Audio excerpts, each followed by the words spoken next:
Repito la pregunta para efectos de que comenzó la grabación. ¿Por qué la corriente alterna es alterna y por qué es sinusoidal? Vamos a ver. Por eso antes de abrir el PPT y poner la cuestión, porque necesito que nos enfoquemos en esa parte. Porque al funcionar el electromagnetismo tiene dos polos, por lo tanto tiene positivo y negativo. Ya, recién llegué. Bueno, después te pongo presente, porque la onda va alternando entre positivo y negativo. Ya, porque va cambiando las polaridades de positivo a negativo.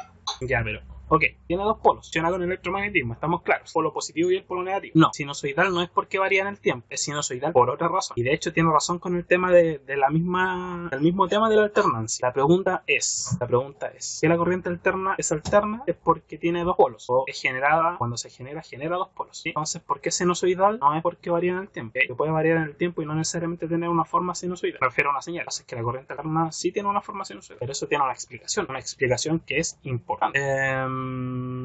Ya. Aquí el compañero dijo una palabra clave, de hecho yo mencioné en algún momento, que es el tema del electromagnetismo y los polos. Claro, porque habla él de electromagnetismo y dos polos. Entonces voy ahí a la aplicación para que el lapicillo, a ver si puedo escribir. ¿Cómo era que funcionaba o cómo era que se generaba la corriente alterna? Es la única forma en que podemos entender si el por qué la corriente alterna es alterna y también es sinusoidal. Les mostré esto en video.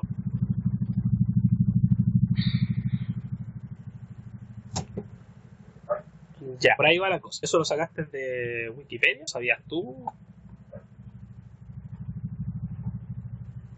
Ya. Sebastián.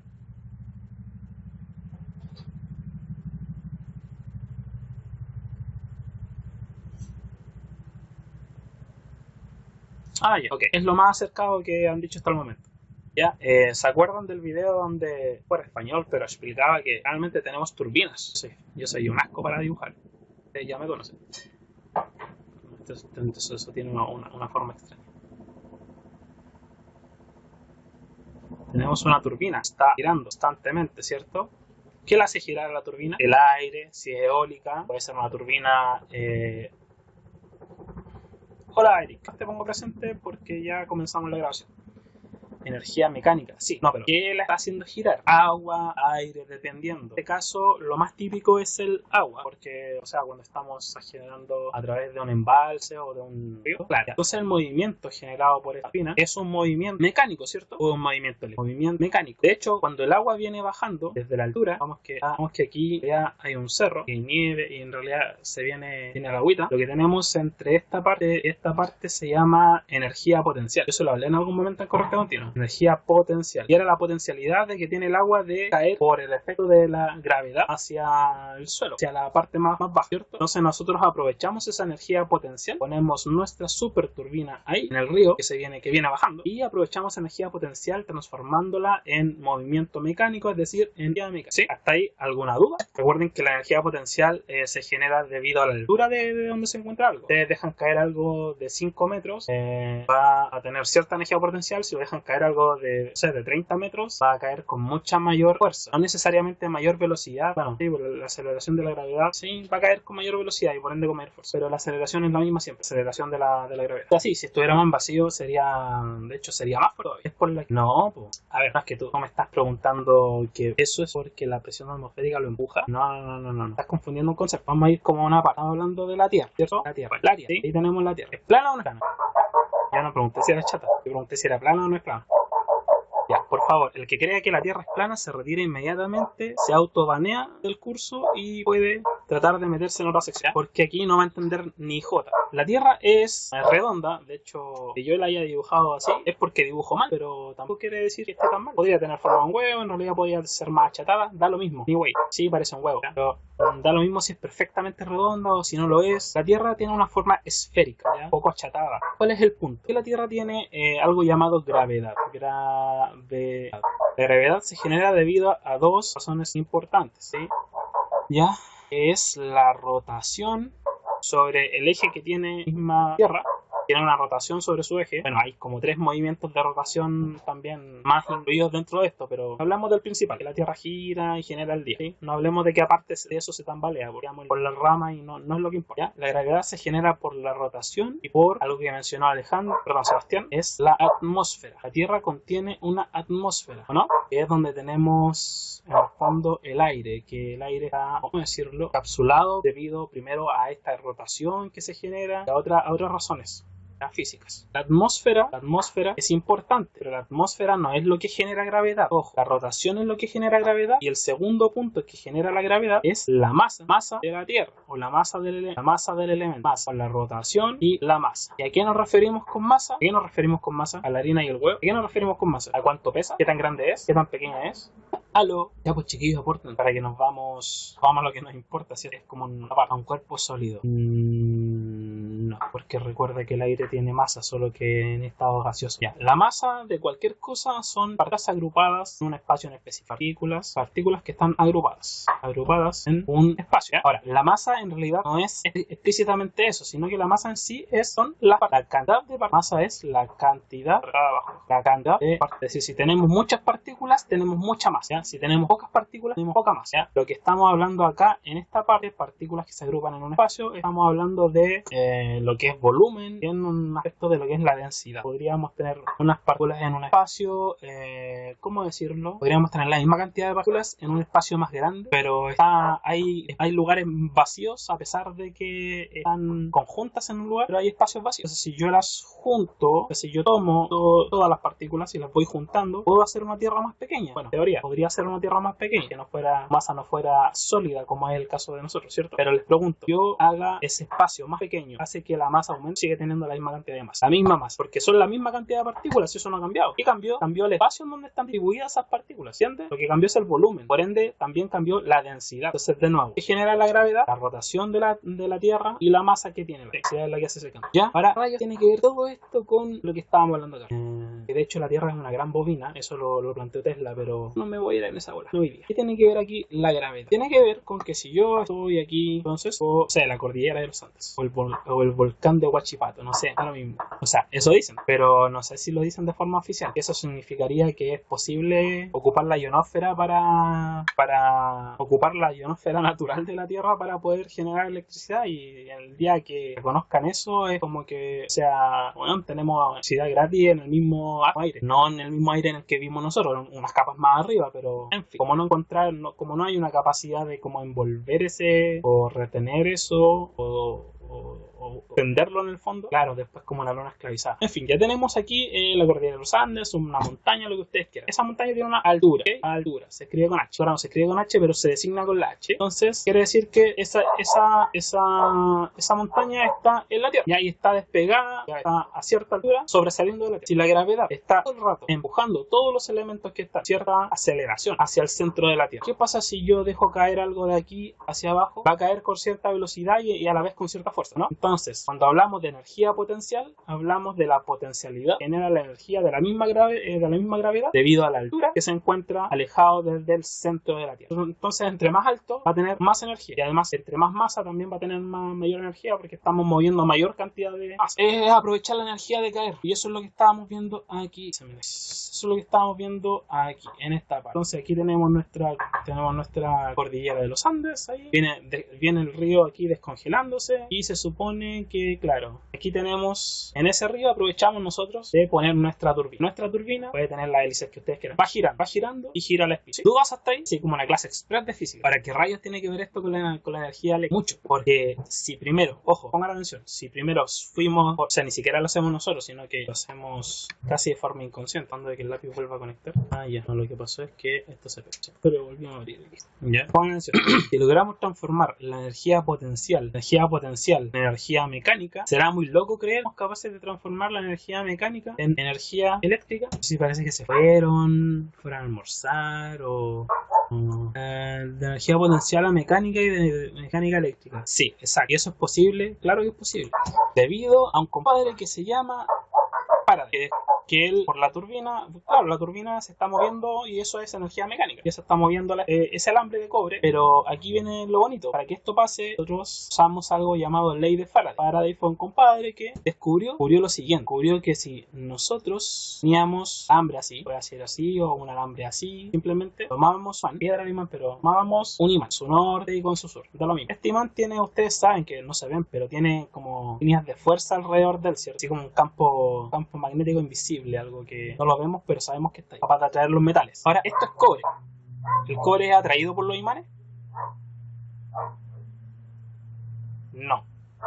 Pero lo que pasa es que si ustedes acercan el imán, lo acercamos hacia ese alambre, empieza a fluir una corriente. Cada vez que el movimiento se va, o sea, cada vez que vamos moviendo el imán, acercándolo, se va generando una corriente en un sentido, ¿ya? Y cuando llegamos al punto más cercano, esa corriente empieza a aumentar y después disminuye. No es tan así, empieza a aumentar y después disminuye. ¿Por qué disminuye? Porque cuando ya nos acercamos lo más que podemos con el imán, en el fondo seguimos moviendo el imán o se detiene el movimiento, se detiene. Entonces después, ¿qué hacemos nosotros? Alejamos el imán y al alejarlo generamos el mismo pedazo de cobre corriendo, pero en el otro sentido, que empieza a aumentar así y después empieza a disminuir también cuando el imán se vuelve a detener, pero en su posición original. Y es por eso que primero tiene la corriente alterna, tiene dos polaridades, es decir, una para un lado y la otra para el otro. Y segundo, es por eso que también no es por eso que es alterna, o sea, perdón, no es por eso que es sinusoidal, eso se debe a otra cosa. Es por eso que cuando se detiene, ya sea acá o acá, es porque la corriente cuando es alterna se dan cuenta que pasa por cero varias veces, y aquí, no sé, cuando va, el imán se está acercando, llega a su máximo, y cuando ya llega casi a tocar el cable, se detiene. Entonces no hay corriente, porque no hay movimiento, porque los campos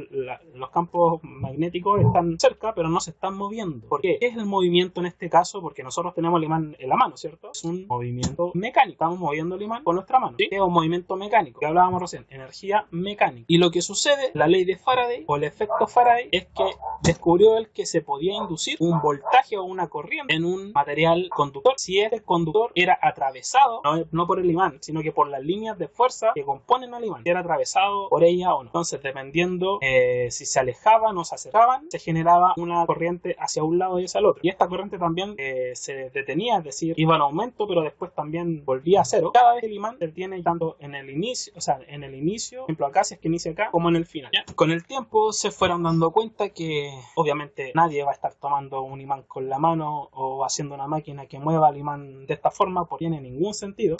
¿Ustedes creen que tiene algún sentido tomar el imán con la manito, estarlo moviendo todo el día para allá, todo el día para acá, para poder inducir corriente en ese cable? Sí, pero no, ¿cierto? No es eficiente, eso voy, no es eficiente. Ah, y si alguien pregunta cómo es que eso es posible, cómo es que yo estoy transformando las líneas de campo en energía eléctrica, no es solo por el movimiento mecánico, ¿okay? Sino que es el movimiento mecánico más el rompimiento o el atravesamiento de las líneas del campo magnético. ¿Por qué? Porque cuando yo estoy moviendo el imán, acercándolo o alejándolo, estas líneas van atravesando el alambre de cobre, ¿sí? Están en el vacío o en el aire, ¿cierto? La atraviesan, ya sea cuando lo acerco o cuando lo alejo. Eso lo tienen claro. Estoy generando movimiento mecánico. Pero sucede que estas líneas son capaces internamente en el conductor de mover los electrones hacia un lado o hacia el otro. ¿Por qué? Porque el campo magnético es capaz de perforar al campo eléctrico de los electrones que están dentro del conductor. Y ahora así como ¡guau! ¿Se acuerdan qué se necesitaba para que se generara corriente? Un conductor, una partícula de cobre que tiene un enlace covalente, donde en realidad tiene un puro electrón dando vuelta en su órbita. ¿Se acuerdan o no? Bastaba con que yo le sacara un electrón a uno y se generaba una reacción en cadena y toda la cosa y toda la bola. ¿Sí? Entonces aquí el campo magnético es capaz de, digamos así como ya burdamente, es capaz de sacarle un electrón al primer átomo de cobre, y con eso basta ya para generar una corriente, una reacción en cadena. Ahora, ¿cuánto durará eso? Hasta que se acerque lo suficiente y se detenga el movimiento. Cuando se detiene el movimiento, ya no hay energía que se está siendo aplicada, a pesar de que la línea esté muy cerca, pero no se está moviendo. ¿Se entiende? Se necesitan de esas dos cosas, de la energía del campo magnético atravesando y el movimiento. No tengo esas dos cosas, no soy capaz de generar corriente eléctrica. Es lo que estoy diciendo. Los campos magnéticos mueven a los electrones de valencia y en sí generan cargas. Entonces, ahora, ¿cómo hacer esto más eficiente? Yo nunca lo entendí cuando iba en el colegio, pero en el video que lo vimos, si hablamos que el oro no es el mejor conductor del mundo, que la plata. Lo vimos en uno de los videos que yo les subí, la electricidad, lo vimos en una clase pasada. A menudo oímos hablar de distintos. No lo voy a poner todo, pero hablábamos de que teníamos cosas moviendo cosas, ¿sí? Y estas cosas se transformaban en energía eléctrica, pero no sabíamos cómo. Y se fijan a través de la ley de Faraday, sabemos que un imán es capaz de perturbar, es lo mismo que estaba explicando yo, a los electrones, dependiendo si se está acercando, se está alejando de ese espacio. Entonces está moviendo hacia un lado y hacia el otro los electrones de ese alambre. Ahora, en la vida real, para no estar con la mano agitando el alambre, se hace esto. Voilà. Soy muy bueno dibujando. Y ahora tenemos, después lo corro, y ahora tenemos, si se dan cuenta, energía potencial transformada en energía mecánica, y esa energía mecánica transformada en energía eléctrica, porque si yo pongo un polo positivo en un lado y un polo negativo en un lado de dos imanes o electroimanes, se pueden hacer electroimanes, o solo demostrativo. Ya, entonces yo tengo que el polo positivo con el negativo se atraen, ¿cierto? Entonces yo en realidad aquí tengo como líneas de campo que están atrayéndose entre el positivo y el negativo. Y esto está girando, tal cual como en el ejemplo ahí arriba. Energía potencial, energía mecánica, energía eléctrica por la inducción que se produce, producida por la ley de Faraday. Y se acordaban que cuando yo acercaba el imán se detenía la corriente inducida, cuando lo alejaba se volvía a detener, y eso me generaba en realidad los puntos cero de la corriente. Aquí viene otro punto importante: ¿esto está rotando o esto se está moviendo así? Yo lo estoy moviendo con la mano nomás. Acá en este ejemplo lo estoy moviendo con la mano nomás. Entonces pensamos un poquito, aquí va a haber una corriente. Si yo pusiera aquí un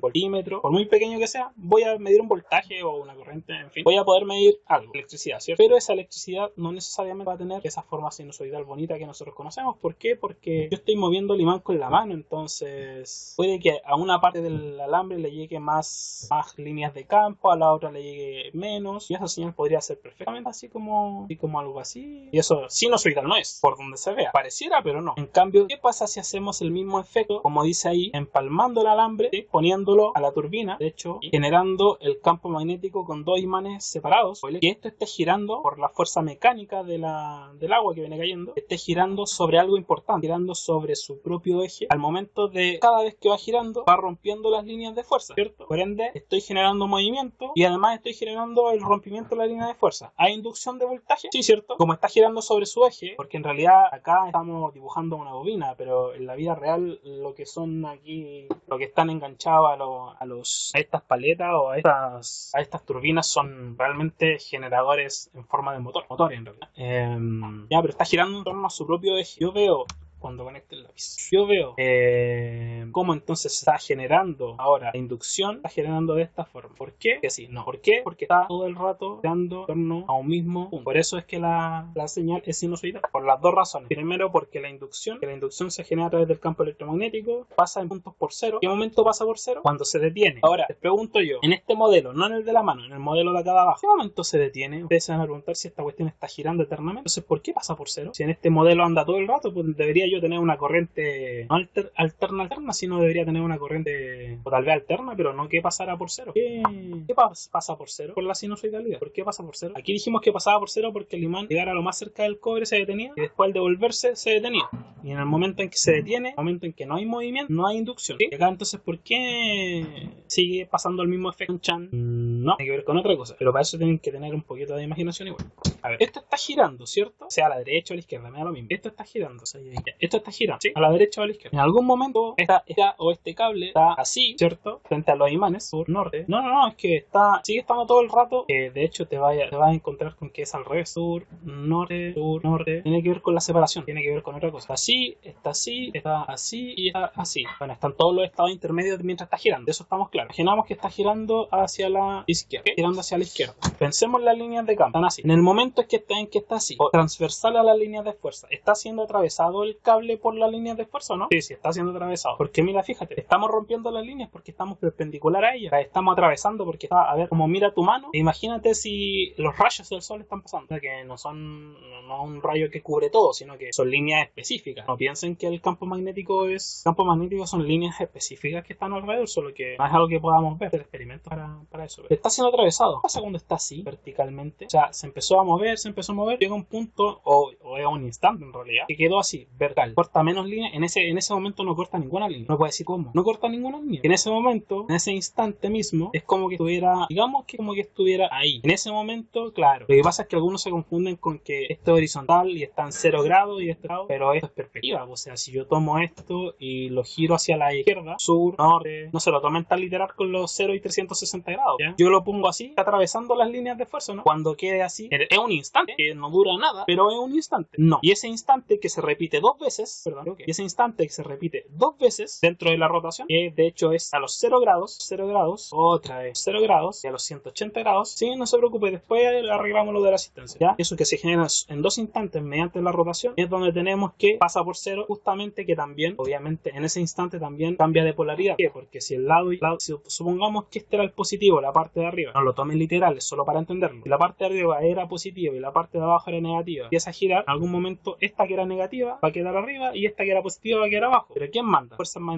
Las fuerzas del campo magnético, ¿no? Por ende, si esta era negativa, pasó a positivo, y si esta era positiva, pasó a negativo. Es por eso que vamos así, así, así, así, hasta el final de los tiempos. No es tan complicado de entender, pero que hay que comprender muchas cosas, eso sí. Entonces tenemos desde la gravedad, la energía potencial, a la energía mecánica, de la energía mecánica a través de la ley de Faraday, a energía eléctrica. Tenemos un esquema muy básico, muy bizarro, muy a lo cavernícola, y después a alguien más inteligente probablemente se le ocurrió hacerlo de esta forma, ¿cierto? ¿Sí? Aprovechar el movimiento mecánico rotatorio, ¿sí? Y hacerlo de esta forma, y ahí crearon la corriente alterna, crean Nikola Tesla. Eficiencia pura, nada más que decir. Ahora, en la vida real, como les digo, esto no es solo una espiral, esto es un motor que tiene muchas espiras dentro, muchas bobinas y toda la cosa. Pero no sé si se entendió todo eso. Les quiero mostrar un video que vi antes, que no sé si les molesta, no es mío, pero ustedes saben que si yo les quiero mostrar algo es porque tiene algo de decencia. ¿Me dicen si se escucha? ¿Alguna vez cómo se genera? Dura 6 minutos nomás. ¿Has escuchado que se genera en una represa, con un generador eólico o incluso en una... Ya. ¿Te has preguntado alguna vez cómo se genera la electricidad que utilizas en tu hogar? Seguro que has escuchado que se genera en una represa, con un generador eólico o incluso en una planta nuclear. Y eso es correcto, pero no responde completamente a nuestra pregunta. Si están pensando que cada una de estas máquinas convierte el movimiento en electricidad, ya estamos más cerca de la verdad, pero su funcionamiento sigue siendo un misterio.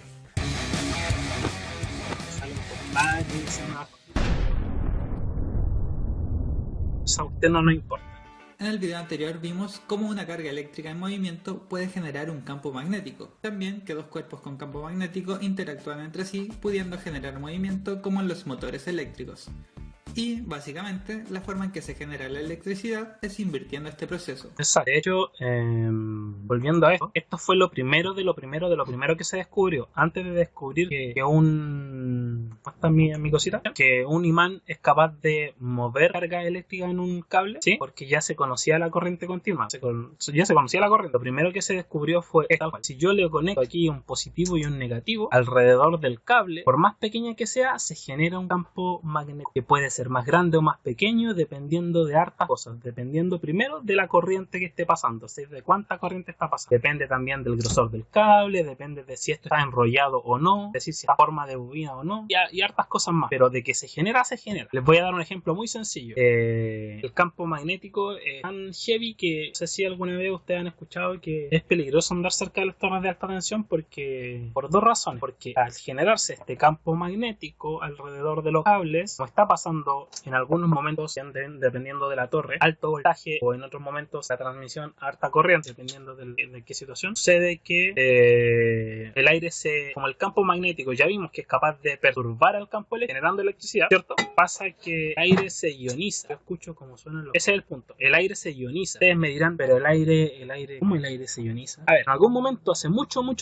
tiempo atrás, en corriente continua, hablamos que existían elementos conductores, no conductores, semiconductores, ¿cierto? Y los conductores era porque tenían un poquito o menos de 4 electrones en su orbital o la parte de enlace de valencia, ¿cierto? Y habían unos que eran no conductores, como la cerámica, entre otras cosas. La pregunta, ¿es posible hacer que la cerámica conduzca, siendo que no es conductora? ¿Cómo? Si a pesar de no ser conductora la cerámica, ¿es posible hacer que conduzca? De hecho, hicieron que conduciera, solamente como experimento. ¿Cómo creen ustedes? Poniendo un voltaje tan alto que terminamos rompiendo las capas de valencia y termina conduciendo igual. Es como a la fuerza, ¿entienden? Entonces, El aire, siendo conductor o no, imagínense que este es un cable de una torre de alta tensión. El aire, siendo conductor o no, ya sabemos que se genera un campo magnético alrededor de cualquier cable que lleve corriente. Puede ser grande o pequeño ese campo magnético, pero si la corriente no hace que tenga menos de 4, sigue teniendo más de 4, pero rompe la estabilidad completa de la capa de valencia y termina conduciendo igual. Estamos forzando. Le estáis como sacando o poniendo electrones a la fuerza. Obviamente eso de eficiencia no tiene nada, pero es para demostrar de que se puede hacer conducir cualquier cosa. Entonces, en este ejemplo, genera un campo magnético y ese campo magnético, adivinen, si se está moviendo o si lo mueve el aire, también se está moviendo físicamente y es posible que el aire, si el voltaje es muy alto, el campo magnético va a ser más alto y más intenso. Es posible que el aire se ionice y empiece a haber electricidad alrededor de este cable, a pesar de que no se está tocando físicamente con nada, ¿no? De hecho, algunos vibran, a ese toque. Entonces, eso fue lo que primero se descubrió. Después se aprovechó eso, se crearon las bobinas, se crearon los motores, ¿sí? Pero desde el motor también es donde viene el mismo concepto del generador, solamente que de forma invertida, ¿ya? Michael Faraday,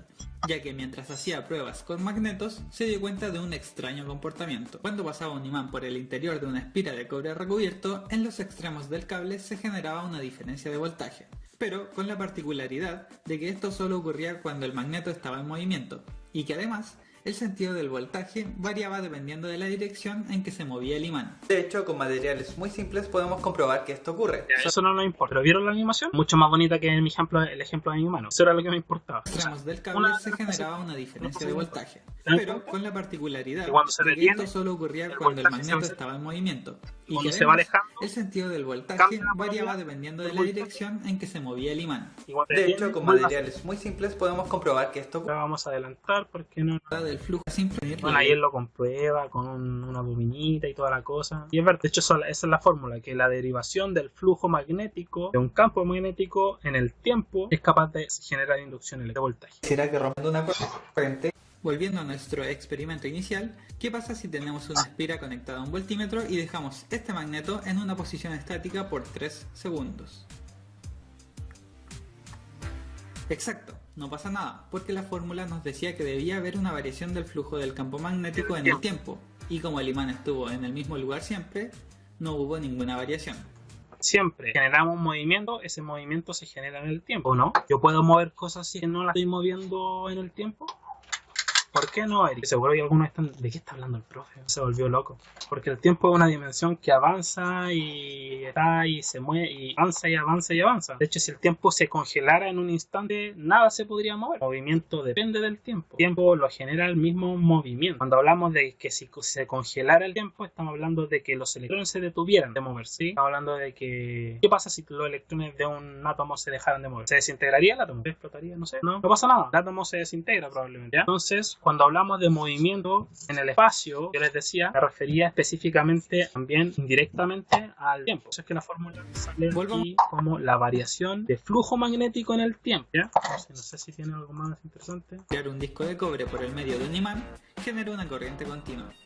En este caso particular es el material conductor el que se está moviendo y no el campo magnético, pero la fórmula sigue siendo cierta, ya que en realidad cómo se mide el movimiento va a depender de la referencia que se está utilizando. Ahora tomemos un imán girando en un eje y pongamos un material conductor alrededor de él. Dado que durante la mitad del trayecto los imanes se están acercando a uno de los cables y durante la otra mitad se están alejando, la variación del flujo magnético se invierte y por lo tanto se va a generar una corriente alterna. Ahí en este caso estamos haciendo exactamente lo mismo que hicimos en el dibujo acá, pero al revés. Es el imán el que está girando, pero no está girando porque sí, está girando porque el mismo imán está a través del movimiento, probablemente tiene que ser un movimiento inercial que hay que dar un empuje inicial. Ese movimiento va a generar una inducción de corriente acá, y esa inducción de corriente va a generar un campo magnético a su vez en el mismo cable, que va a hacer que el imán choque con el imán y el imán se siga moviendo.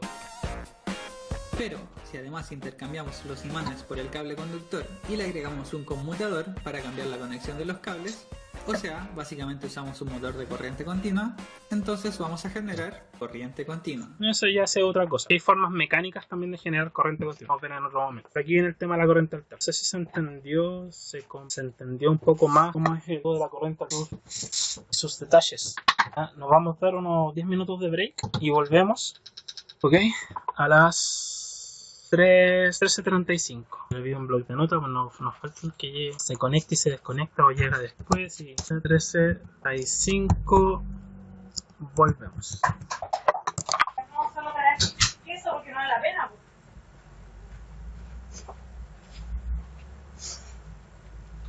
está lindo. La persona que compre, tiene súper. ¡Ay!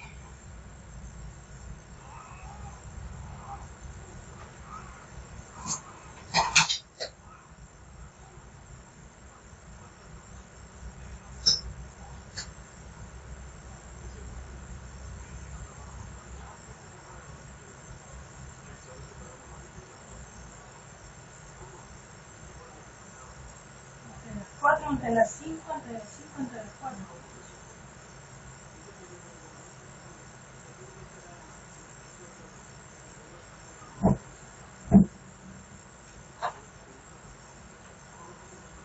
¿Necesita algo? ¿Puedo comprar aquí?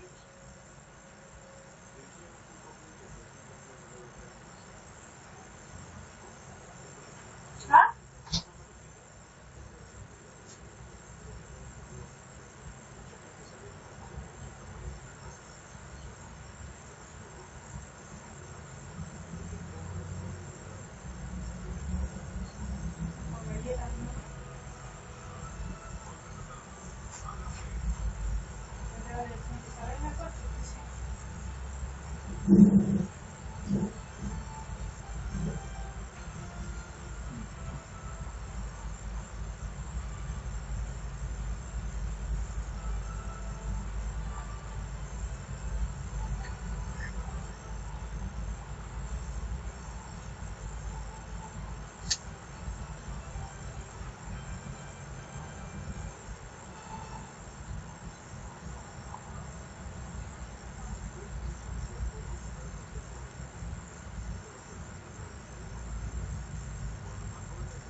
¿5 lucas por un queso de medio kilo?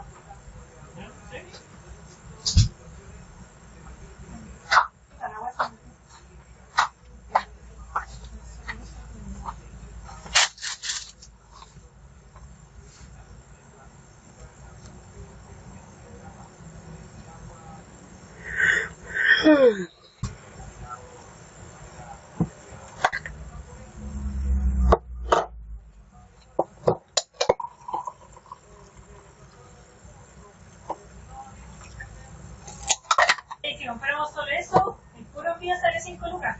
Me estáis weando. ¿Y don Felipe no tendrá que comprar algo después?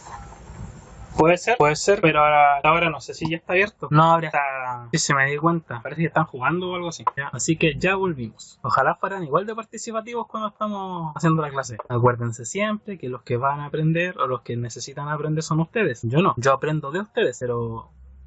son ustedes los actuales del aprendizaje, no yo. Ya, vamos a tomar y no terremoto. Vamos a crear una nueva sección. Aquí tenemos lo básico de lo básico de lo básico. Aquí tenemos conectada una resistencia a una fuente de corriente. Todo eso fue la introducción, porque si no entienden eso, esto lo van a hacer por casi de forma mecánica, sin entender el fondo que tiene. Es súper importante cuando de hecho es cuando llegamos finalmente al tema de las potencias. De las potencias reactivas y aparentes, pero para eso tenemos que pasar todo. Un momento, estoy tratando de que el lápiz me conecte. ¿Qué pasa en el momento que yo el switch lo conecto? Conecté el switch. Ya, pues, ¿qué pasa en el momento en que conecté el switch? ¿Por qué se copió la misma? Cuéntenme. ¿Verdad? Estaba hablando, pero no se escuchaba porque no era. Decía, ojalá fueran tan participativos, pues leseando, porque jugando, ya son ustedes el principal actor del aprendizaje, no yo. Yo soy un mero ayudante para que ustedes, o un mero facilitador para que ustedes van a aprender, pero yo no soy el actor principal. El actor principal son ustedes. Ustedes son encargados de su propio aprendizaje. Si quiere aprender y quiere aprender más y quiere aprender bien, el deber es suyo. Yo estoy a posición en ese aspecto. Así que tenemos tres cosas que ver. Tenemos que ver en esto que nos queda en este rato: la resistencia, la inductancia, reactancia inductiva, la capacitancia o reactancia capacitiva, y comprenderlas. En eso damos la clase por hecha, por terminada. Necesitamos entenderlo. De nada sirve que yo les pase el PPT y ustedes lo lean, ¿no es cierto? Pregunta: yo cierro el switch, ¿qué sucede? Es una corriente, un voltaje de corriente, fuente de corriente alterna, una resistencia. ¿Qué sucede? Se bloquea la corriente. Ya, cuando yo cierro el switch, ¿qué empieza a suceder aquí en el circuito? Pasa la corriente. ¿Por qué tanto la fuente no desaparece? Si hay una resistencia. Sí, dije, por eso lo dibujé así. ¿Qué pasa si lo cierro? Se produce una corriente, ¿cierto? ¿Por qué la corriente está como IDT, voltaje a veces como VDT o V sub RDT e IDT? ¿Por qué tantas T acá? Que en función del tiempo. Lo puedo decir en palabras simples para que entiendan todos sus compañeros. Por el tiempo. Porque sí, porque es una onda sinusoidal. Pero más allá de lo bonito, de lo complejo que pueda llamarse, es porque esa T quiere decir que es un instante que puede estar aquí, acá, donde a mí se me pare el instante de tiempo. Entonces, mientras transcurre el tiempo, viendo obviamente un ciclo, ojo, y es por ello que el ciclo se usa la T mayúscula acá. El instante de tiempo puede ser en cualquier punto. Entonces, ¿cómo yo sé qué corriente o qué voltaje tengo en un punto dependiendo de, por ejemplo, si escojo ahí o si escojo acá? Yo hago una proyección aquí y aquí proyecto acá en el eje Y de los imaginarios. Y ahí tendría una corriente que pertenece al circuito, ¿cierto? Y su R. La pregunta, ¿es la corriente máxima la que acabo de dibujar? No, máxima está un poquito más arriba. ¿Cómo se llamaría esto entonces? Ojo, que eso mismo es aplicable para el voltaje. ¿Cómo le llamamos a ese voltaje que no es el máximo? R1, no, pues si es la corriente es la corriente en la misma resistencia, no hay otra resistencia.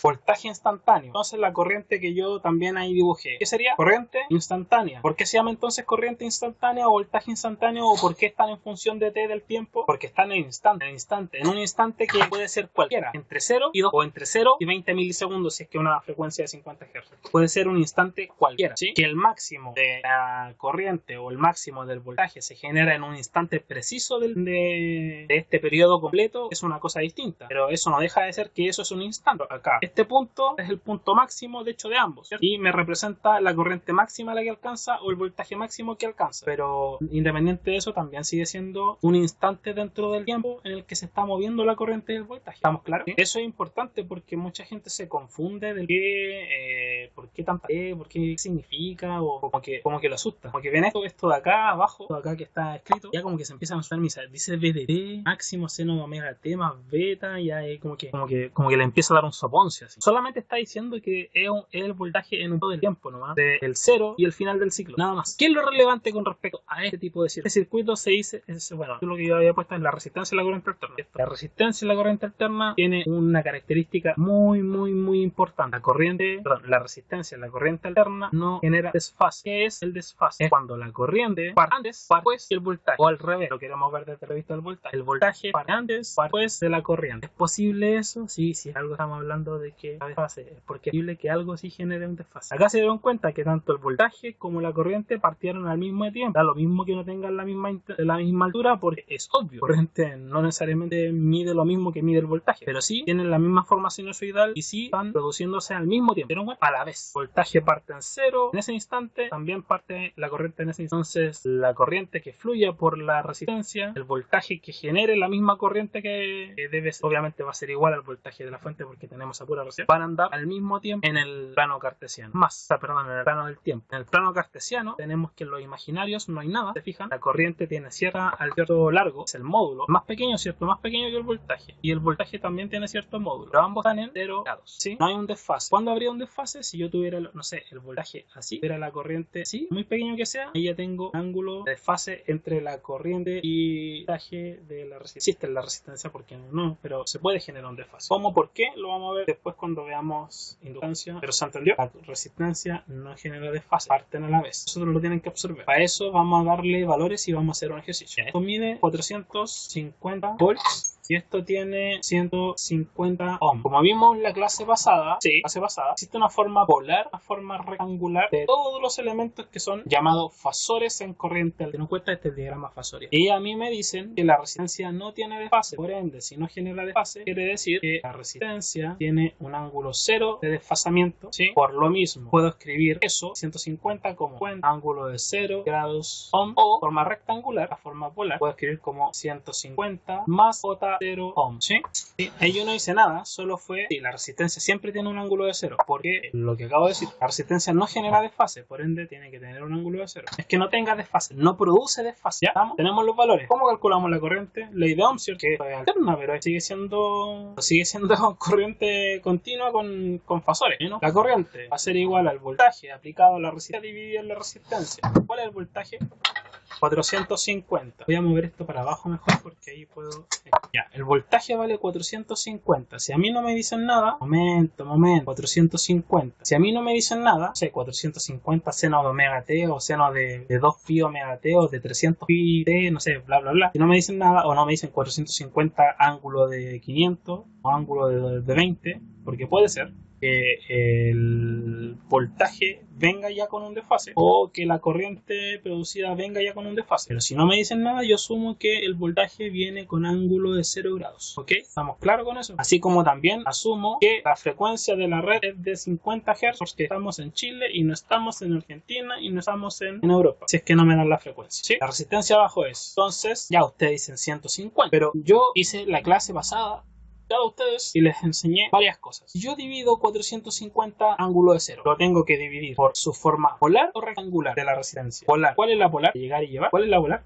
¿Esta o esta? ¿De arriba o la de abajo? De arriba. 150 ángulo de 0 grados. Ohm. Volt. Y esto me da 3 amperes. 0 queda como 0 menos 0, ¿cierto? ¿Y eso cuánto da? 0 grados amperes. Pero qué bonito. Es difícil, sí, pero con un sentido. Dándole un sentido a las cosas. Ya. ¿Estamos listos? Porque ahora nos falta la inductancia y la capacitancia. Estamos probados. Si eso es la clase. Entonces, ¿podemos avanzar al otro? Ya, acá. Carol, a todo esto, ¿tuviste esto en el colegio, cierto? O algo de esto, más o menos. Cosa poca. O algo... O más cuarto. Uy, weón, bájate de ahí. Reactancia inductiva, sí. Esto está en el PPT que ustedes tienen arriba, solo que yo ese día los recorto. Es que te simplifica la excitancia, pero hay una forma de... O sea, puede usar lo de...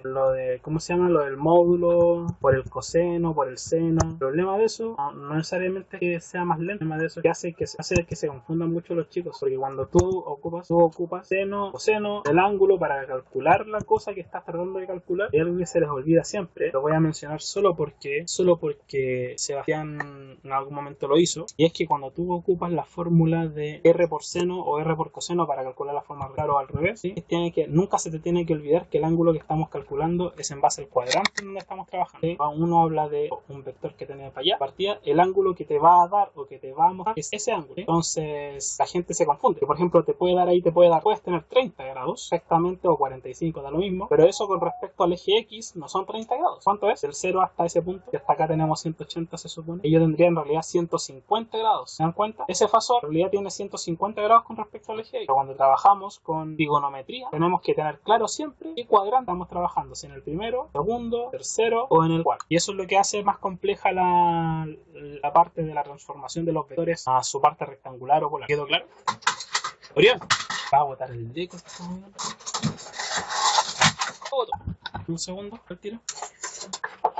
Hemos vuelto. ¿Escucha? Sí, es que lo que pasa es que mi señora salió a comprar y se encarama en la poder. Toda la cosa. Volviendo a la realidad. La bobina, ustedes saben que la bobina es un alambre enrollado sobre sí mismo. La resistencia que tiene la bobina, si nosotros la medimos, es muy chiquitita, sin nada. Como la resistencia que tiene enrollar un cable sobre sí mismo. Pero no se toca porque tiene esmalte especial alrededor de ella. Y es por eso, si bien no tiene resistencia, pero sí eso de estar enrollado genera un efecto súper importante. El efecto se llama inductancia. Cuando hablamos de inductancia, henrios. El valor de la bobina o el valor inductivo de la bobina se mide en algo llamado henrios, letra H. Falta el que confunde la letra H con la letra HZ, que es la de Hertz. Entonces tiene algo llamado inductancia o inductivo. Se debe a la capacidad de poder inducir, debido a que como está enrollado sobre sí mismo, concentra la... ¿Se acuerdan que hablamos al principio del video de que un cable por solo un cable, al alimentarlo con voltaje, un voltaje, una fuente de voltaje, vamos a generar campo magnético en el cable, más pequeño que sea? Entonces, si nosotros enrollamos este cable, ¿sí?, de una forma específica en realidad, no es al lote, ¿ya? Eso va a hacer que este campo magnético que está alrededor del cable, que puede ser muy pequeño, se acumule en un espacio más todavía, se concentra. ¿Ya? A eso le llamamos inductancia, la capacidad activa de la bobina. Pero eso no es todo, sucede otra cosa. La corriente alterna, cuando nosotros le aplicamos, en este caso, no es corriente continua, la corriente alterna, además de dar una inductancia, sucede lo siguiente: la corriente se atrasa. ¿Sí? ¿Ustedes cómo pueden decir la corriente se atrasa? Bueno, dicen las malas lenguas que el voltaje se adelanta. En el fondo es lo mismo. Por ejemplo, en el gráfico yo voy a dibujar aquí el voltaje. Este es el voltaje. El morado es la corriente, ¿cierto? El voltaje partió antes que el cero. ¿Sí? Si vemos como esto como una línea de tiempo, como si fuera una carrera, no como si fueran números negativos. Si fuera una carrera, si será el cero, esto es un tiempo antes del cero. Entonces el voltaje partió antes. En el gráfico, chicos, estoy aquí. Y este es el cero. Tenemos que el voltaje, que es la línea, la señal azul, partió antes del cero, ¿cierto? Ya no se escucha lo que estoy diciendo. ¿Sí? Partió antes que el cero, como si fuera una carrera. Ya, entonces yo siempre les digo, depende del punto de vista. Yo lo miro en torno al punto de vista del voltaje y yo puedo decir que el voltaje se está adelantando a la corriente. ¿O no, Harold? Que partió antes. Pero ¿qué pasa si el cero en realidad yo lo pongo acá? El cero en realidad, yo digo que el cero va hasta ahí, el voltaje. Entonces en realidad, ¿qué pasó? Fue la corriente la que se atrasó con respecto al voltaje. Entonces eso no es un tema de perspectiva. Sí, pero ojo, no se vayan a confundir. Sea un tema de perspectiva, ojo, no quiere decir que eso sea diferente, porque si se fijan, el voltaje siempre está partiendo antes o la corriente siempre está partiendo después. Eso no cambia. Yo no estoy invirtiendo las señales, yo simplemente estoy invirtiendo dónde está mi cero, dónde está el inicio. Simplemente, ¿okay? Ese desfase en una bobina, de hecho en un condensador, ese desfase es de 90 grados si la bobina es una bobina pura, ideal, de 90 grados. Es decir, si este es el voltaje, la bobina se atrasó 90 grados en partir la corriente. ¿Por qué sucede? Ustedes se preguntarán, profe, ¿cómo es posible? ¿Por qué sucede que al alimentar aquí la bobina, el circuito, el voltaje le llega inmediatamente, ¿cierto? Pero la corriente, ¿quién es la corriente de los electrones que están circulando, ¿cierto? Tienen que darse más vueltas por aquí. Ay, si suena chistoso, pero es verdad, parece hasta truco. Tienen que darse más vueltas por aquí, ¿o no? Entonces se van a demorar un poquito más en llegar hacia el otro extremo, ¿se entiende? Esa demora son 90 grados. ¿Por qué les digo que no les puedo dar un tiempo? Porque recuerden que esto depende del periodo de la señal, pero son 90 grados o mejor, si en pi radianes puede ser pi partido radian. ¿Cómo se calcula? ¿Qué es la reactancia inductiva? Nosotros tenemos este circuito acá, acá tenemos voltaje total. Denme un segundo, chicos. Oye, ¿sabéis quién hizo show? Fuiste, empezó a llorar, dejó la cagada. Mira, el cable, botó el deco, se encamaró con... Tuve que... ¿En serio? Estaba ñau. No alcancé a sacar una foto porque, bueno, el deco quedó colgando, de hecho. Tuve que desconectar. No lo botó así como que botarlo, sino que se le casi quedó colgando en el deco con el cable. Sí. Vamos a aplicar... Se pegó el Google Chrome y tuve que volver a... No sé, pues hizo almuerzo después. ¿Me ven, chicos? ¿Me escuchan? 400 volts con el Google Chrome. En fin. Y esta bobina mide 80 milihenrios. Sí, tal cual. Recuerden que el mili no es un apellido, es un prefijo matemático. A la menos 3, ¿cierto? Vamos a aplicar la fórmula. Sí, en realidad la fórmula es esa. La fórmula es XL es mega por L. Omega, siendo la velocidad angular, eso es expresada como 2pi por F por L. ¿Qué es XL? La reactancia inductiva. ¿Qué es la reactancia inductiva? La especie de resistencia que genera la bobina en la corriente alterna. Y ustedes me van a decir, ¿por qué en la corriente alterna? ¿Qué pasa si la frecuencia de la señal, por ejemplo, qué pasa si la señal es continua, la frecuencia es cero? Hay reactancia inductiva, esto se mide en ohm. Y es una resistencia imaginaria, pero no imaginaria de que no existe, sino que imaginaria de que se mueve en el mundo de los imaginarios. ¿Qué significa? ¿Cómo, profe? ¿Qué significa especie de resistencia? Sí, porque es una resistencia que depende tanto del valor inductivo como de la frecuencia de la señal. Entonces, primero, es una especie de resistencia, o lo que nosotros conocemos como por resistencia, pero en la corriente alterna. No se da en la corriente continua porque la corriente continua no tiene frecuencia. Por lo mismo, tendríamos cero, tenemos cero de frecuencia, tenemos cero en su reactancia inductiva, o sea, 0 ohm. Por eso que decimos que la bobina se comporta como un cable, literalmente, conectada a una fuente de corriente continua. ¿Ya? ¿Y por qué digo especie de resistencia y no tal cual como una resistencia? Primero porque se mueve en el mundo de los imaginarios, se fijan, el traje está hacia el J imaginario. Y por otra cosa, como su resistencia depende de la frecuencia, ¿qué pasa si nosotros en vez de tener 50 Hz tuviéramos 60 Hz, tuviéramos 100 Hz? No cambiaría no aumentaría el valor de la reactancia inductiva, aunque el 80 milihenries se mantenga exactamente igual. Entonces, aunque se mantenga el mismo valor de la inductancia de la bobina, depende mucho de la frecuencia. Y al depender de la frecuencia quiere decir que su valor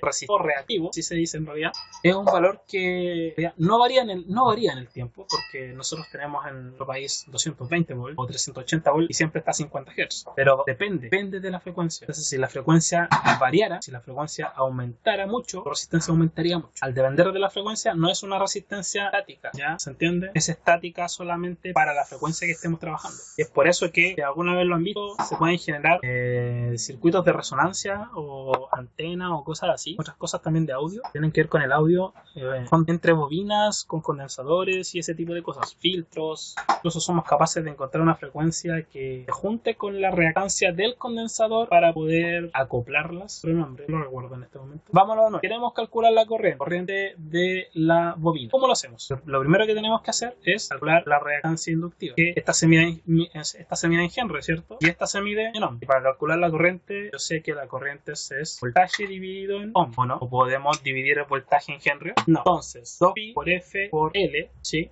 O sea, omega L, lo podemos empezar así, ángulo de 90, queremos en polar, ohm, o si lo queremos en rectangular, 0 más, que más es importante, J, 2pi por F por L, ohm. Como yo voy a tomar este valor, en realidad lo voy a meter acá para dividir, eso es L, la inductancia. Como yo la voy a poner acá, entonces corriente es igual a voltaje, dado o el V total, dividido en XL. Voy a hacer una división, obviamente me conviene usar la forma polar, o sea, aquí es 400 volts, 0 grados volt, porque no me dijeron nada, y aquí tengo que calcular eso. ¿Cuánto les da? 2pi por 50, no me dijeron la frecuencia, así que yo sumo que es 50 por 80 mili exponente a la menos 3 henries. ¿Cuánto les dio? No, pero en decimal, hombre. 2 pi por 50 por 80 henries.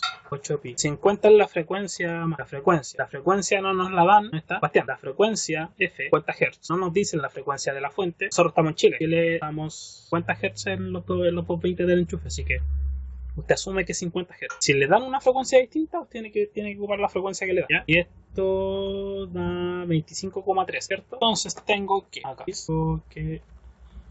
tengo entonces 25,13 ángulo de 90 grados ohm o 0 más J 25,13 ohm. ¿Cuál voy a ocupar? La polar, que quiero hacer una división. 5,13 ángulo de 90. ¿Cuánto da la corriente? Entonces 405,13 15,91. 15,91. ¿Qué pasa con los ángulos? Igual que en las potencias, de arriba menos el de abajo, 0 menos 90. ¿Cuánto me queda? Menos 90 grados amperes. Fíjense, el voltaje total parte 0. La corriente, ¿dónde está? Menos 90. Ese menos, ¿qué representa? Que el voltaje partió aquí en 0, que la corriente está atrasada en 90 grados, ¿sí? Recuerden, o el voltaje está adelantado en 90 o la corriente está atrasada en 90. Ahora, lo único que les tengo que decir, igual que cuando hablábamos del sentido de las corrientes y todas esas cosas en corriente continua, es que si ustedes van a asumir siempre como punto de referencia es importante, que el voltaje es quien tiene el punto de partida como ángulo cero, la fuente, estoy hablando, eso se tiene que mantener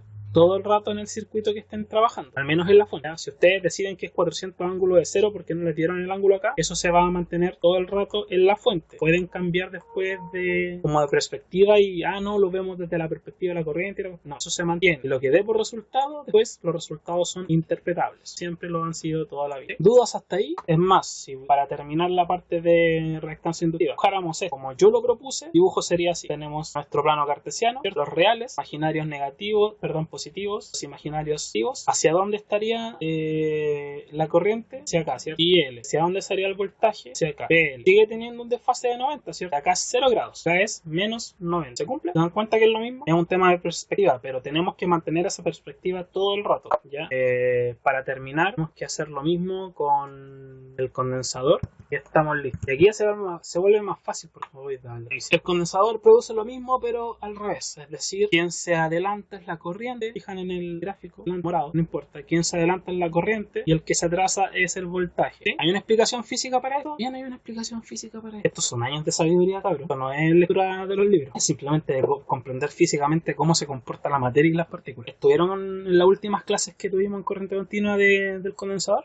Sí, ¿para qué les voy a mentir? Si el circuito se calcula exactamente igual que el otro, considerando es 1 partido en 2 pi por f por el valor del condensador y la F con un ángulo de menos 90 ohm. Si es la XC, si la queremos ver en polar o en rectangular, C es 1, 0 menos 1 partido en 2 pi por FC ohm. Ya me faltó la J. Menos J. Eso es lo que representa el menos 90 en este caso. ¿Ya? Y eso no tiene nada del otro mundo. Eso es lo mismo que lo que hicimos recién, ya con el tema de la bobina, toda la cosa, la parafernalia. Ya sabemos que se comporta como una especie de resistencia, pero usador y lo mismo. No sé si ya me van captando la idea. ¿Sí? Calcular la corriente como lo mismo que hicieron recién con la bobina, pero hacerlo con el condensador, dependiendo del valor del condensador. Y le voy a dejar un poquito por si es que no alcanzamos a terminar. ¿Ya? Y tenemos aquí condensador de 120 microfaradio. Recuerden que micro no es un apellido, micro es por 10 a la menos 6, 400 volts. Y ahí ustedes me van a calcular cuánto vale la corriente en el... Ya. Lo que yo quiero explicar es por qué aquí pasa lo contrario y por qué pasa. Si estuvieron en las clases prácticas o las últimas clases más o menos del semestre pasado en corriente continua, yo hablé un poco de lo que era el condensador. Y eran dos placas metálicas separadas por un dieléctrico, por un papel que separaba muy ligeramente estas dos placas que estaban conectadas. Cuando yo le aplicaba corriente continua al circuito, las placas se empezaban a cargar con cargas, ¿sí? Hasta que una vez que estuvieran llenas de carga las placas, se detenía la corriente, ¿cierto? Supongo que si es que vieron los videos por último, si es que no estaban en las clases, yo mostré que la cosa se empieza a llenar, las placas, tanto la de arriba como la de abajo, se empieza a llenar con cargas positivas y cargas negativas, y una vez que se llena de cargas, ya no hay donde meter más carga, entonces se cargó el condensador y se detuvo la corriente. Magia, acá la corriente alterna, entonces va para un lado y va para el otro todo el rato. De partida, el condensador ya no debe y no puede tener polaridad, no se raya. ¿Sí? Así que aquí estamos hablando de que se cargan para un lado y después se descarga para el otro, porque se carga por el otro lado y así y está como un baile sin fin. ¿Sí? La corriente anda súper bien, ¿sí? Tiene ni una tabla. Es el voltaje, en el fondo, quien se demora en partir. ¿Por qué creen ustedes que se demora en partir el voltaje? Si nosotros conectáramos acá, solo para que lo entiendan, ¿por qué el voltaje acá al revés de la bobina, el voltaje se atrasa? Porque si el voltaje, en fondo, se está hablando en el condensador, está cargando, acuérdense que el voltaje en el condensador se cargaba de cierta forma en específico, también se descargaba de cierta forma en específico, ¿sí? Es decir, se cargaba así, se descargaba así. Entonces, ¿qué sucede? Que tiene un tiempo, se demora en cargar y descargar, y ese tiempo lo afecta. Entonces, ese efecto produce que el voltaje parte después de la corriente. Esta es la corriente y este es el voltaje. Parte de cuánto después, lo atrasa como se está cargando y descargando, eso produce que se atrase en 90 grados. ¿Dudas? ¿Consultas? Sí, menos 90, por eso está el menos 90. Que aquí no le puse el menos, pero está al momento de calcular la reactancia capacitiva, el menos 90, o acá el menos J1 partido en... Yo aquí nomás no le había puesto el menos 90. Pero ojo, no es la corriente la que tiene el menos 90, ni el voltaje. Menos 90 le pertenece a la reactancia inductiva, así como el 90 de la...